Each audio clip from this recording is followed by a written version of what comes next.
നമസ്തേ, എല്ലാവർക്കും ദേവി കൃപ റെസിപ്പിയിലേക്ക് സ്വാഗതം. ഇന്ന് ഞാൻ ഉണ്ടാക്കാൻ പോകുന്നത് മുതിര വെച്ചിട്ടൊരു തോരനാണ്. നല്ല ടേസ്റ്റി ആയിട്ടുള്ള തോരനാണ്. നമ്മൾ ഈ കർക്കിടക മാസത്തിൽ മുതിരത്തോരൻ കൂട്ടിയാൽ, അതായത് മഴ സമയത്ത് മുതിരത്തോരൻ കൂട്ടിയാൽ നല്ലതാണെന്ന് പറയും. അപ്പം നമുക്ക് റെസിപ്പിയിലേക്ക് കിടക്കാം. എല്ലാവർക്കും നന്ദി, നമസ്കാരം. എല്ലാവർക്കും ദേവി കൃപ റെസിപ്പിയിലേക്ക് സ്വാഗതം. ഇന്ന് ഞാൻ ഉണ്ടാക്കാൻ പോകുന്നത് ഒരു മുതിര തോരനാണ്. അപ്പോൾ ഇപ്പം മഴക്കാലത്ത് മുതിര ഈ കർക്കിടക മാസത്തിൽ കഴിക്കുന്നത് നല്ലതാണ്. അപ്പോൾ ഞാൻ ഒരു മുതിരത്തോരനാണ് നിങ്ങളെ കാണിക്കണത് കേട്ടോ. അപ്പോൾ അതിനായിട്ട് ഞാൻ ഒരു കടായി വെച്ചിട്ടുണ്ട്. പിന്നെ അത് ഞാൻ ഗ്യാസ് കത്തിച്ച് വെച്ചിരിക്കുകയാണ്. അപ്പോൾ അതിൻ്റെ വെള്ളമുണ്ട്, അതൊന്ന് പോയിക്കോട്ടെ. അപ്പം ഞാൻ നിങ്ങളെ കാണിക്കുകയാണ്. ഞാൻ ഒരു കപ്പ് മുതിര തലേ ദിവസം വെള്ളത്തിലിട്ടിട്ട് ഒരു 5 വിസിലടിച്ച് കുക്ക് ചെയ്ത് വെച്ചിട്ടുണ്ട് കേട്ടോ. നല്ലോണം കുക്കായിട്ടുണ്ട്, നല്ലോണം കുക്കായിട്ടുണ്ട് കേട്ടോ. അപ്പോൾ ഇതെങ്ങനെയാണ് ഉണ്ടാക്കാന്ന് നിങ്ങളെ ഞാൻ കാണിച്ചു തരാം. അപ്പോൾ ഇതൊന്ന് ചൂടാവട്ടെ. അപ്പോൾ കുറച്ച് വെള്ളമുണ്ട്, അപ്പോൾ അത് ഞാനൊന്ന് ഒരു ടവൽ വെച്ച് തുടച്ച് കളയാം. അപ്പോൾ പെട്ടെന്നാവൂല.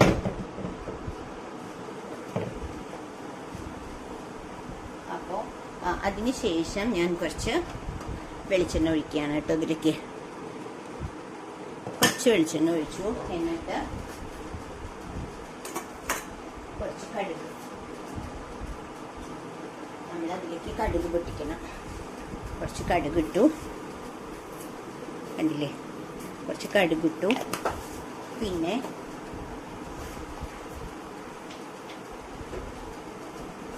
ഒരു കടുകൊന്ന് പൊട്ടട്ടെ. അപ്പോൾ ഒരു 2 വറ്റൽമുളക് ഇടാം. കണ്ടില്ലേ? 2 വറ്റൽമുളക് ഇടാം. അപ്പോൾ ഇതൊന്നും പൊട്ടട്ടെ. അതിൻ്റെ ഇടയിൽ ഇതിൽ ചേർക്കാനുള്ള ഇൻഗ്രീഡിയൻസ് കാണിച്ചു തരാം. ഞാനൊരു ചെറിയ മിക്സിയുടെ ജാറിലേക്ക് കുറച്ച് തേങ്ങ, ഒരു 3-4 ചെറിയ ഉള്ളി, കുറച്ച് ജീരകം, 2-3 മുളക്, അതായത് വറ്റൽമുളകാണ് കേട്ടോ എടുത്തേക്കണേ. തോരന് വേണ്ടിയിട്ടുള്ള പ്രിപ്പറേഷനാണ്. അപ്പം ഇത്ര എടുത്തിട്ടുണ്ട്. ഇതൊന്ന് ഞാൻ ഒന്ന് ക്രഷ് ചെയ്ത് കൊണ്ടുവരാം. അല്ലാതെ അരക്കില്ല, ഒന്ന് ജസ്റ്റ് ഒന്ന് മിക്സി ഒന്ന് തിരിച്ച് ക്രഷ് ചെയ്ത് കൊണ്ടുവരാം കേട്ടോ. അപ്പം ഇതാ കടുക് പൊട്ടുന്നുണ്ട്. അപ്പോൾ ഞാൻ അതിലേക്ക് കുറച്ച് കരിവേപ്പില ഇടാം. കണ്ടില്ലേ?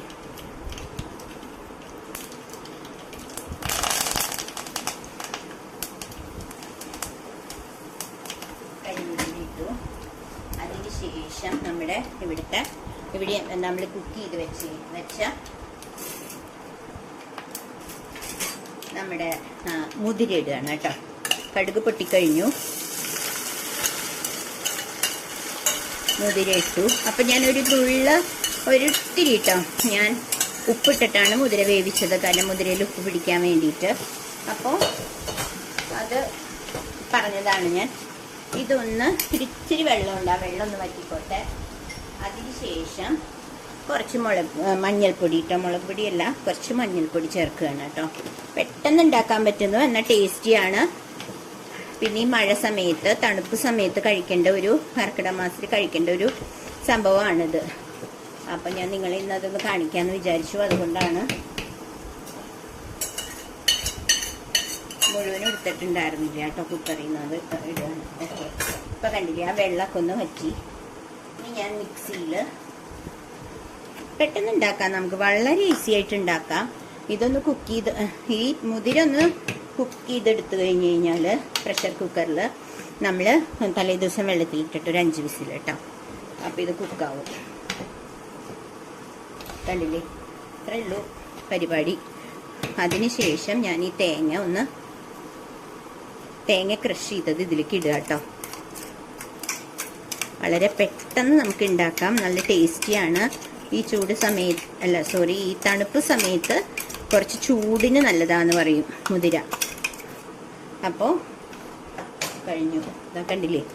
ഞാൻ ഇതിൽ ചുമന്ന മുളക് ഇട്ടത് കേട്ടോ, വറ്റൽമുളക്. നിങ്ങൾക്ക് വേണമെങ്കിൽ നിങ്ങൾക്ക് പച്ചമുളക് ഇടാം. നല്ല അടിപൊളിയായിട്ടുള്ള നമുക്ക് തോരൻ കിട്ടി. ഞാൻ ഓൾറെഡി കരിവേപ്പില ഇട്ടിട്ടുണ്ട് കടുക് വറുത്തപ്പോൾ. ഇനി ഞാൻ കുറച്ചും കൂടി കരിവേപ്പില നമ്മുടെ വീട്ടിലുള്ളതുകൊണ്ട് ലാവിഷായിട്ട് നമുക്ക് ഇടാം. അപ്പം അതിന് വേണ്ടി എനിക്ക് പുറത്തേക്ക് പോകേണ്ടി വരില്ല. കണ്ടില്ലേ? അത് പൊട്ടിച്ച് വെച്ചതാ, ഷെപ്പിലാക്കി വെച്ചേക്കുക കേട്ടോ. അപ്പോൾ കുറച്ചും കൂടിയും കരിവേപ്പില ഇട്ട് കഴിഞ്ഞാൽ നമ്മുടെ ഈ മുതിരത്തോരനും റെഡിയായി. കണ്ടില്ലേ, നല്ല അടിപൊളിയായിട്ട്. ഞാൻ ഉപ്പിട്ടതുകൊണ്ട് ഇനി ഉപ്പിടണ്ട, ഞാൻ ഓൾറെഡി ഉപ്പിട്ടിട്ടുണ്ട് കേട്ടോ. അപ്പോൾ നല്ല അടിപൊളിയായിട്ടുള്ള മുതിരത്തോരൻ റെഡിയായി. അപ്പോൾ എല്ലാവരും ഈ റെസിപ്പി ഒന്ന് ട്രൈ ചെയ്യാം. അതുപോലെ തന്നെ നിങ്ങൾക്ക് ഇഷ്ടപ്പെട്ടെങ്കിൽ ഈ ചാനൽ ഷെയർ ചെയ്ത് സബ്സ്ക്രൈബ് ചെയ്ത് ലൈക്ക് ചെയ്യണേ. അപ്പോൾ പുതിയതായിട്ട് കാണുന്ന ആളുകളാണെങ്കിൽ ഒന്ന് ചാനൽ സബ്സ്ക്രൈബ് ചെയ്യണം കേട്ടോ. അപ്പോൾ അടുത്തൊരു റെസിപ്പി ആയിട്ട് വരുന്നവരെ എല്ലാവർക്കും താങ്ക് യു.